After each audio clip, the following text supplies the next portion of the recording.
Hi friends, welcome to ఆచి recipes and vlogs. ఇది ద్వాదశి రోజు వీడియో. క్షీరాబ్ది ద్వాదశి పూజ నేను అప్లోడ్ చేస్తున్నాను. ఇప్పుడు తెల్లవారుజామున 4:15 అయింది. ఇప్పటికే మేము రెడీ అయిపోయాము. మార్నింగే లేచి 3 కల్లా లేచాము. 4:15 కల్లా రెడీ అయ్యాము. అంటే ఇల్లు క్లీనింగ్ అయ్యి కూడా మనం చేసుకోవాలి కదా. చేసుకుని మొత్తం ఫ్రెష్ అయ్యేసరికి 4:15 అయితే అయ్యింది. ఇప్పుడు నేను బయట ముగ్గు వేసేస్తున్నాను. అయితే ఇది బుధవారం మార్నింగ్, అంటే తెల్లవారుజామున. మనకి ద్వాదశి అనేది మంగళవారం ఆఫ్టర్నూన్ నుంచి వచ్చింది. అంటే మంగళవారం ఈవినింగ్ చాలామంది చేసుకున్నారు పూజ. ఆ రోజు ద్వాదశి స్టార్ట్ అయిందని చెప్పి. ఎందుకంటే మళ్ళీ బుధవారం సాయంత్రానికి మనకి ద్వాదశి లేదు. బుధవారం మార్నింగ్ 10:30తో ద్వాదశి అయిపోతుందని చెప్పారు. మంగళవారం ఈవినింగ్ చేసుకునే వాళ్ళు మంగళవారం చేసుకున్నారు ద్వాదశి పూజ. అలాగే బుధవారం మార్నింగ్ చేసుకునే వాళ్ళు బుధవారం మార్నింగ్ చేసుకున్నారు. అది కూడా మనం మంగళవారం సూర్యోదయం తర్వాత చేసుకోవాలి కదా ఈ పూజ అనేది, సాయంత్రం. మరి బుధవారం కూడా మనం అలా మార్నింగే చేసుకోవాలి, తెల్లవారుజామున చేసుకోవాలి. అందుకే మేము బుధవారం తెల్లవారుజామునే ఈ పూజ అనేది చేసుకుంటున్నాము. ఎలాగా దీపాలు వెలిగిస్తాం కదా కార్తీక మాసం. ఆ కార్తీక దీపంతో పాటు ద్వాదశి పూజ కూడా చేసుకున్నాము తులసి కోట దగ్గర. ఇప్పుడు నేను బయట ముగ్గు వేస్తున్నాను కదా, చిన్నదే వేశాను. ఎందుకంటే మేము ఆ గేట్ దగ్గరే కూర్చొని పూజ చేసుకోవాలి. ఆ స్టీల్ గేట్లు ఉన్నాయి కదా, గేటు పక్కనే తులసి కోట ఉంటుంది. అపార్ట్మెంట్ వల్ల మనకి కొంచెం ప్లేస్ అనేది కన్వీనియంట్గా ఉండదు కాబట్టి ఉన్న దాంట్లోనే చేసుకోవాలి కదా. ఆ గేట్ దగ్గర చేసుకోవాలి. ఇప్పుడు అక్కడ కూర్చోవాలి కాబట్టి చిన్న ముగ్గు వేస్తున్నాను. పెద్దగా ముగ్గు వేసామంటే మళ్ళీ కూర్చోవడానికి వీలు అవ్వదు. తులసి కోటని ఎప్పుడు ఉండి ప్లేస్ కన్నా కూడా కొంచెం జరిపాము. ఎందుకంటే దీపాలు ఎక్కువ వెలిగిస్తాం కదా, మనకి గోడకు అయిపోయింది తులసి కోట అని చెప్పేసి కొంచెం జరుపుకొని పూజ అనేది చేసుకున్నాము. అంటే మెయిన్ ప్లేస్ ఉంటుంది, కొంచెం పర్వాలేదు మనం పెట్టుకున్నట్లయితే. కానీ గాలి వీస్తుంది, అందుకే గాలి రాకుండా మా వైపుకి ఉండేలాగా మేము పెడుతూ ఉంటాము తులసి కోటని. అప్పుడు గాలికి అడ్డు ఉంటాయి అన్నీ గోడ అని చెప్పేసి మేము ఇటువైపు తిరిగి కూర్చునేలాగా తులసి కోటను పెట్టుకుంటాము. అప్పుడు దీపాలు కొంచెం బాగానే వెలుగుతాయి. లేదు అంటే గాలికి ఆరిపోతూ ఉంటాయని చెప్పేసి ప్లేస్ ఇటు సైడ్ కొంచెం ఉన్నా కూడా అట్టే కూర్చొని పూజ అనేది చేసుకుంటాము. నేను ఈరోజు ముగ్గులు వరిపిండితో వేశాను గేటు బయట, కానీ అలాగే కృష్ణయ్య దగ్గర తులసి కోట దగ్గర కూడా వరిపిండితోటే ముగ్గు వేశాను. లోపల నేను చలివిడి వడపప్పు అన్నీ చేసుకొచ్చేలోపు మా పాప అయితే ఇక్కడ దీపాలు సర్దేస్తుంది. మనం 5 దీపాలు లేదా 9, 11 అలా మన ఇష్టం పెట్టుకోవచ్చు కదా మనం తులసి కోట దగ్గర. మేమైతే 11 దీపాలు పెడుతున్నాము. అంటే తులసి కోట దగ్గర డైలీ వెలిగించే దీపం కాకుండా 11 ప్రమిదలు పెడుతున్నాము. అలాగే 2 ఉసిరికాయలు తీసుకొచ్చాను నేను. ఉసిరి దీపాలు 2 పెట్టాము. అది కాకుండా మనకి 365 ఒత్తులు ఉంటాయి కదా, అవి ఒక 2 కట్టలు, మా పాపకొకటి నాకొకటి 2 కట్టలు కూడా మేము నిన్న నైటే అన్నీ తెచ్చుకుని నానబెట్టేసుకున్నాము. తులసి కోటలో ఉసిరి కొమ్మ మామిడి కొమ్మ అయితే గుచ్చాము.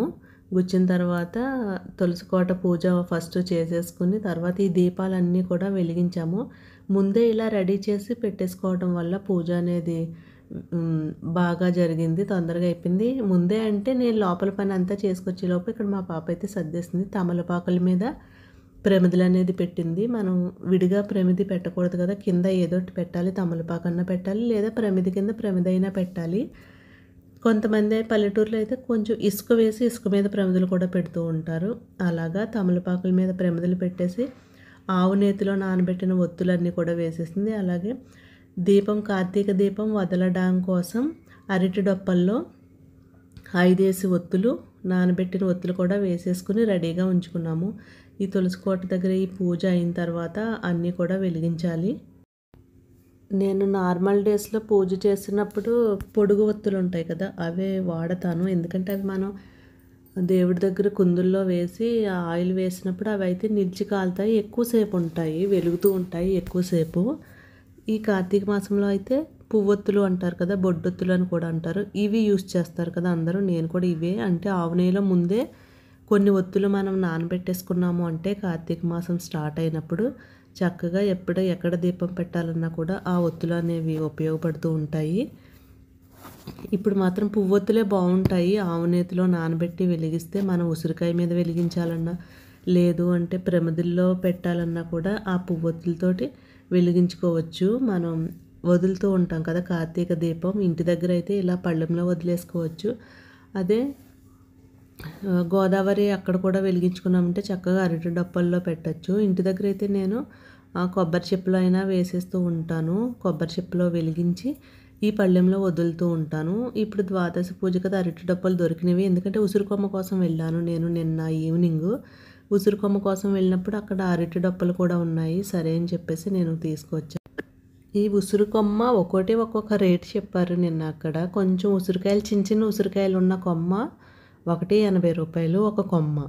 ఇంకోటి కొంచెం తక్కువ ఉసిరికాయలు ఉన్న కొమ్మ ₹30 అలా చెప్పారు. ఇంకా పండగ టైంలో ఏది ఎంతైనా కూడా మనం కొనక తప్పదు కదా.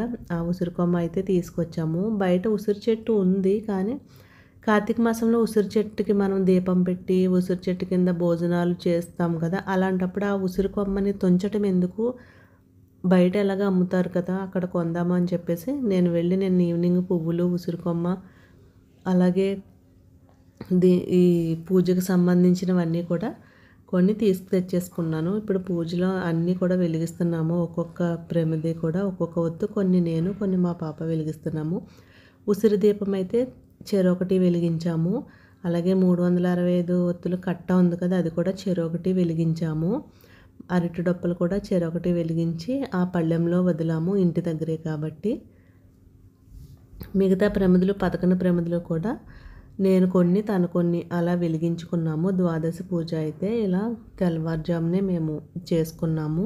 ద్వాదశి పూజ ఈవినింగ్ ఉండుంటే బాగుండేది, చక్కగా సాయంత్రం చేసుకునేవాళ్ళము. కానీ ఈ మధ్య అన్ని పండుగలు కూడా ఇలా తగులు మిగులు వస్తున్నాయి కదా, దానివల్ల కొంతమంది ఒకరోజు చేసుకుంటున్నారు, కొంతమంది ఒకరోజు చేసుకుంటున్నారు. అదే నార్మల్గా వచ్చుంటే అందరూ కూడా ఈరోజు ఈవినింగే చేసుకుంటారు.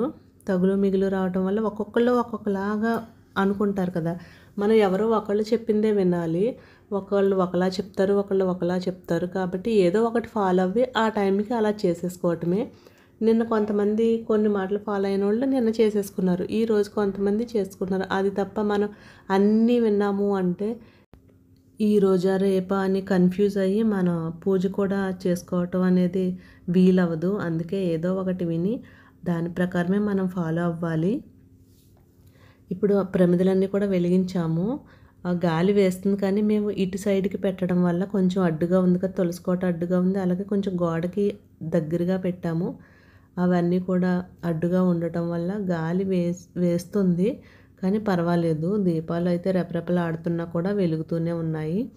అన్నీ కూడా మేము వెలిగించేసాము. ఈ తులసి కోట దగ్గర పూజ అయిన తర్వాత లోపల పూజ చేసుకోవాలి. అందుకే ఫస్ట్ అయితే తులసమ్మ దగ్గర మేము పూజ అయితే చేసేసుకుంటున్నాము. చలివిడి వడపప్పు నైవేద్యంగా పెట్టి పూజ అనేది చేసేస్తున్నాము.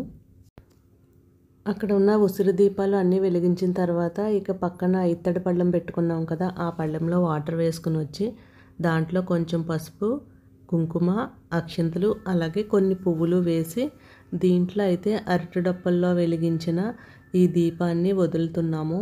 మనం గోదావరిలో అలా వదులుకోవచ్చు, లేని పక్షంలో ఇలా తులసికోట దగ్గర కూడా వదలవచ్చు. నేను డైలీ కూడా ఇలాగే ఇత్తడి పళ్ళెం పెట్టుకుని చిన్న పళ్ళెం, ఆ పళ్ళెంలో అయితే ఈ కార్తీక దీపాన్ని నేను వదులుతున్నాను.